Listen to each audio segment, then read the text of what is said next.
The airplane involved was a Beechcraft Bonanza single-engine aircraft.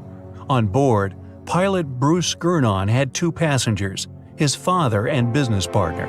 They took off from Andros Island in the Bahamas and headed northwest for the Florida coast.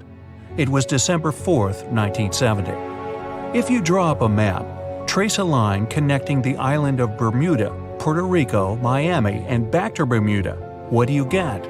Yes, it's a triangle, a sinister polygon known for mysteriously swallowing over 2,000 ships and 200 aircraft over the centuries.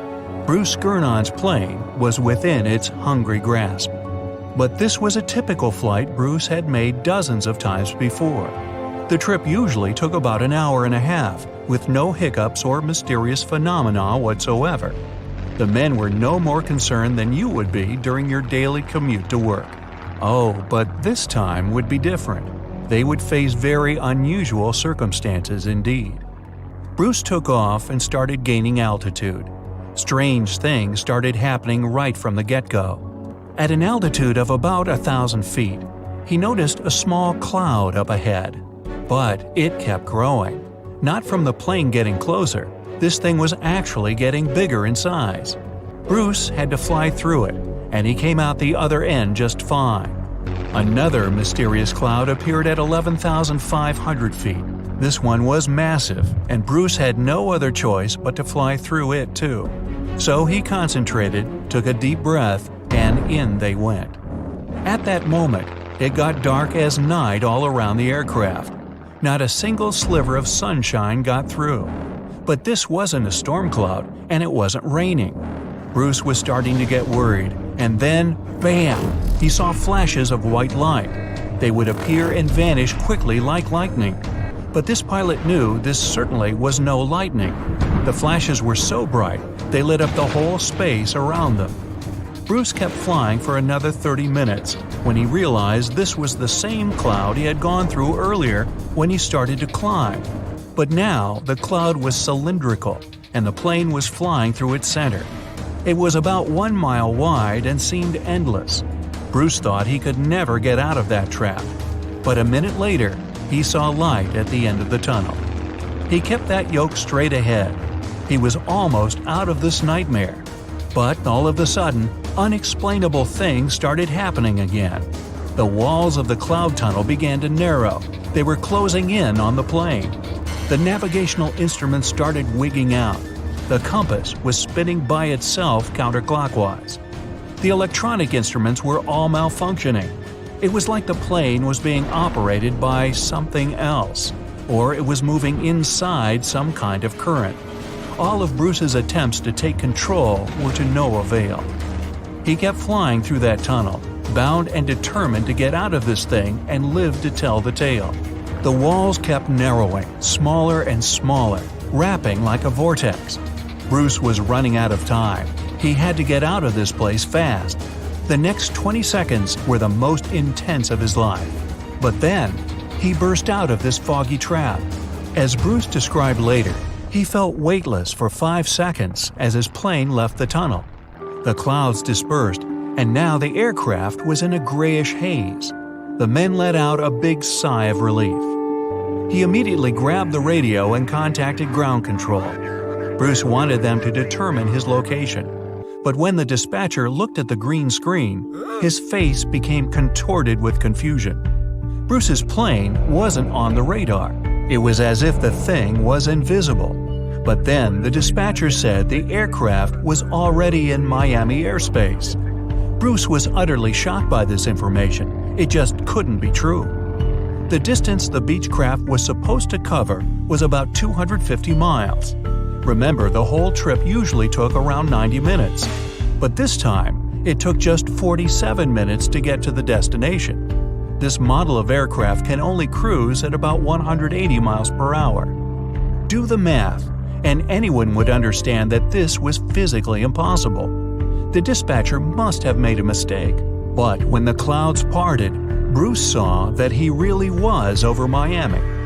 The plane landed safely, and it was time to try and solve this mystery. So what happened on that flight? Bruce checked the remaining fuel and his watch.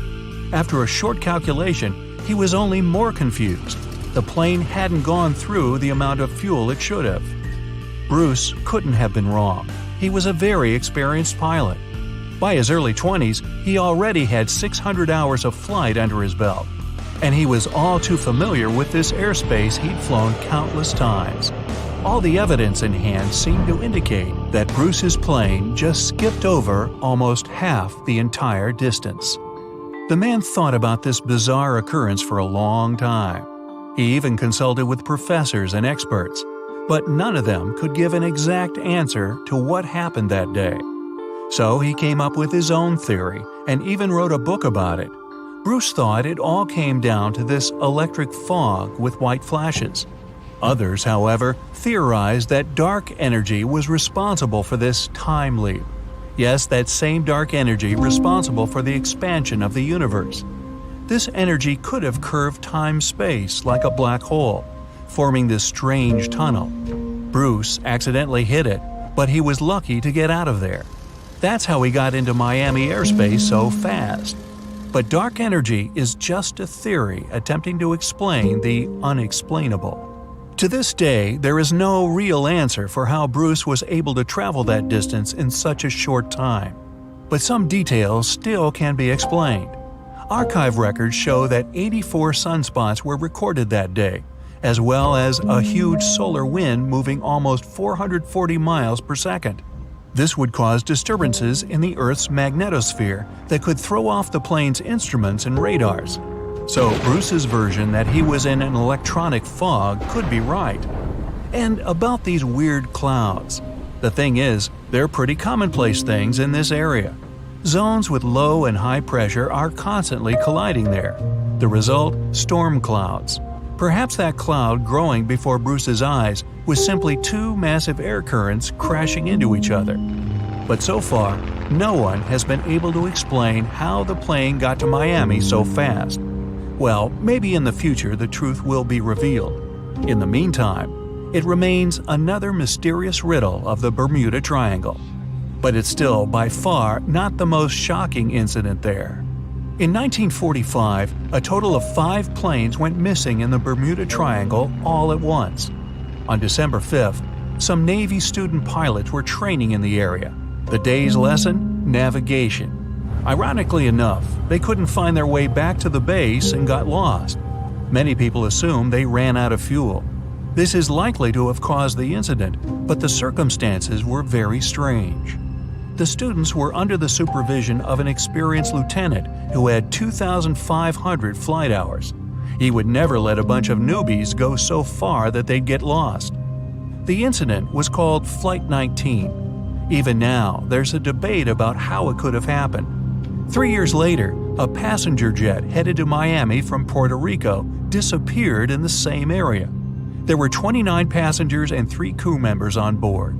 The weather was clear throughout the flight. But experts believe that when the plane was about 50 miles off the coast of Miami, it could have been hit by a strong wind that knocked it off course. Years later, divers found a similar-looking plane in the waters. But since it was lacking certain details and registrations, no one could confirm that it was the missing Miami-bound aircraft. The next month, in January 1948, another plane went missing in Bermuda. 25 passengers and 6 crew members just vanished somewhere between Azores and Bermuda. The mystery of this plane's disappearance, along with countless others, remains unsolved.